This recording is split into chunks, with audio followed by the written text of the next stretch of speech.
हमार ए में केहू देवर होई, केहू हस्बैंड टाइप के होई, केहू बॉयफ्रेंड जीजा केहू जीजा होई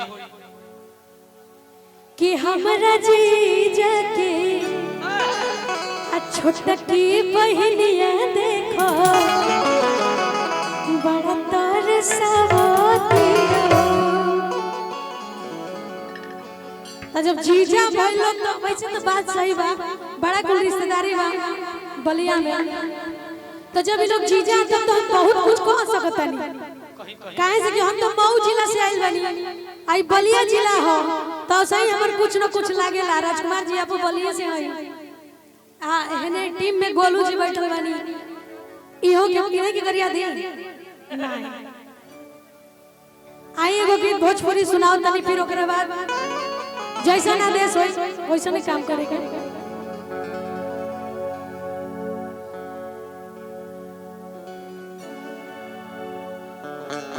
और आज हमने के आयोजन करता विशाल सिंह जी, ढेर सारा धन्यवाद आपके देहल चाह प्रणाम बा, आशीर्वाद दे आप जहाँ कहीं भी होकर। और जे भी मंच पे आसीन रहल सबका की बहुत बहुत प्रणाम बा, आशीर्वाद चाहो।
सोनी जी, अरे भारती जी भी आई, क्या बात है। सोनी जी आ जाइए थोड़ा सा, यो महुए के होई।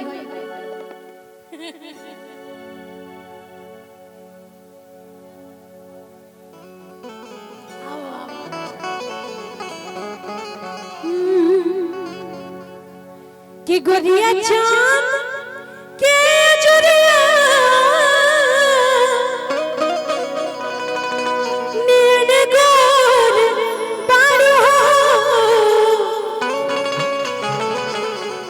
तुहरी जोड़ के हो नहीं बेजोड़ बड़ हो।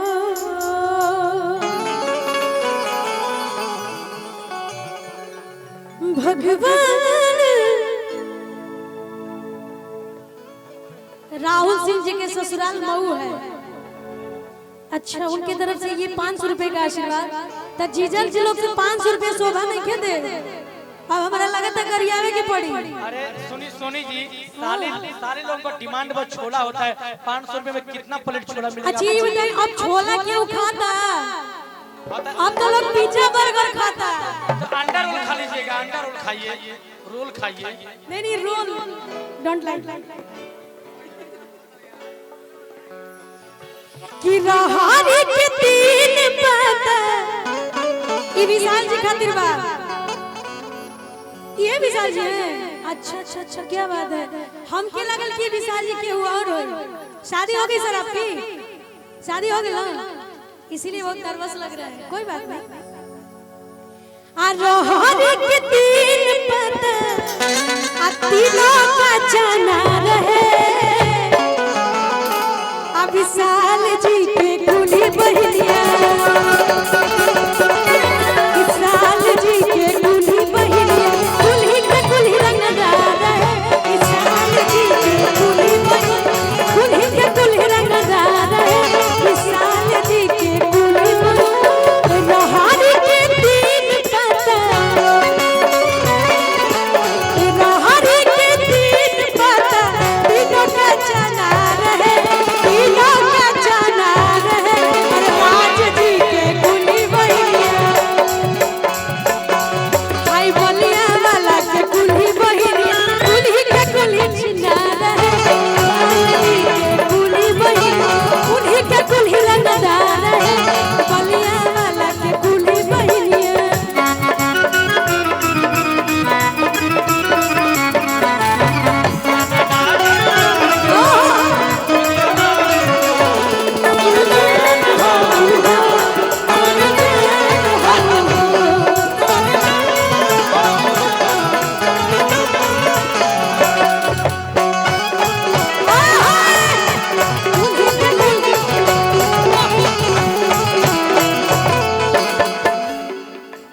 एगो हिया ऐसन वैसन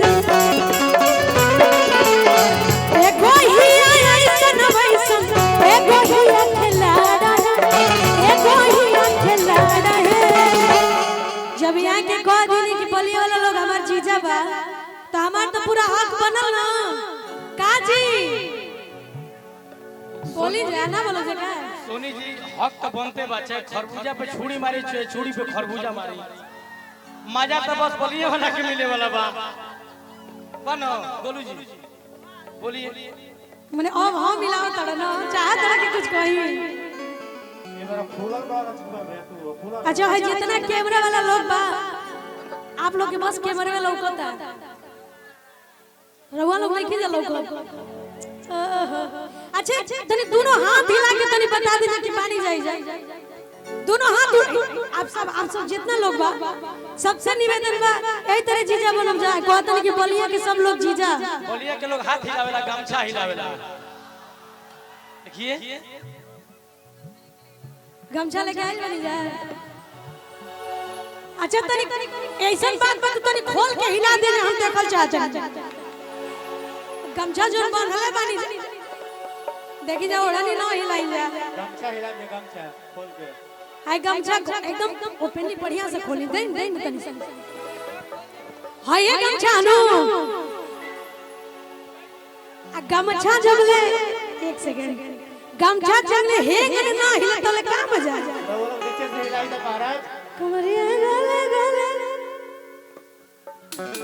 अच्छा एक सूचना है मुझे बोला गया है कि बोल दीजिए लोग धैर्य रखें शिल्पी राज और विशाल गगन ये दोनों लोग आ गए हैं तो सोनी जी के पास उन दोनों लोगों की एंट्री होगी तो आप लोग थोड़ा सोनी जी को सुनिए उसके बाद जैसे मुझे बोला गया है तो आप लोग घबराइए नहीं दोनों लोग आ गए हैं धन्यवाद। ताई कहे के बा यहाँ के कॉलेज की बलिया जिला के मैं लोग हमार जीजा बा कहे के बा कि ये गोही ऐसन वैसन ए गोही खिलाड़ है आजा ए गोही खिलाड़ है आ छोटकी हिया छैल छबी छोटकी हिया छैल छबी भाग के तैयार छोटकी हिया छैल छबी भाग के तैयार छोटकी हिया छैल छबी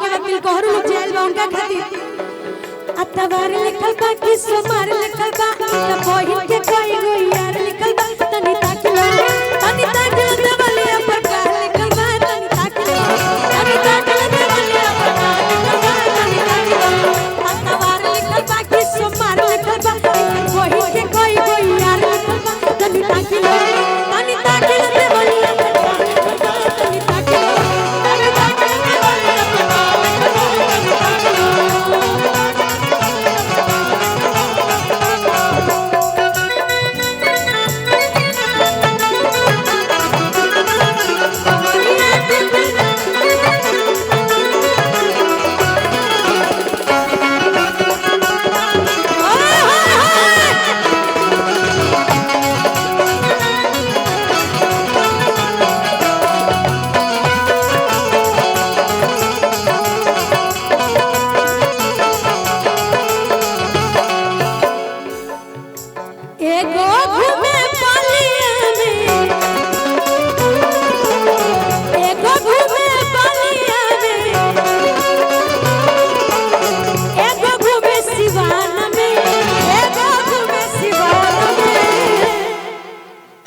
कहे के बाद भाई बलिया की बड़ा वैसे तो सच में भागी बलिया को हम लोग बड़े दिल से मानते हैं, ये अलग बात है। आज हमारे हक पत्नी दूसर भाई वजह से कुछ कहे के पड़ता कि एगो घूमे बलिया में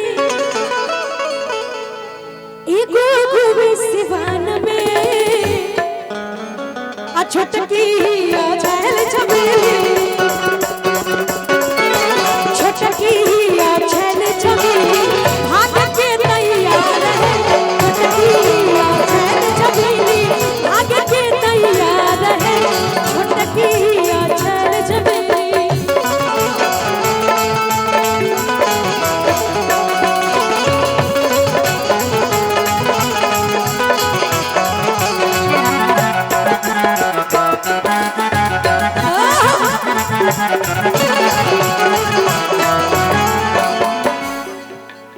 और कह के एगो घूमे रानी में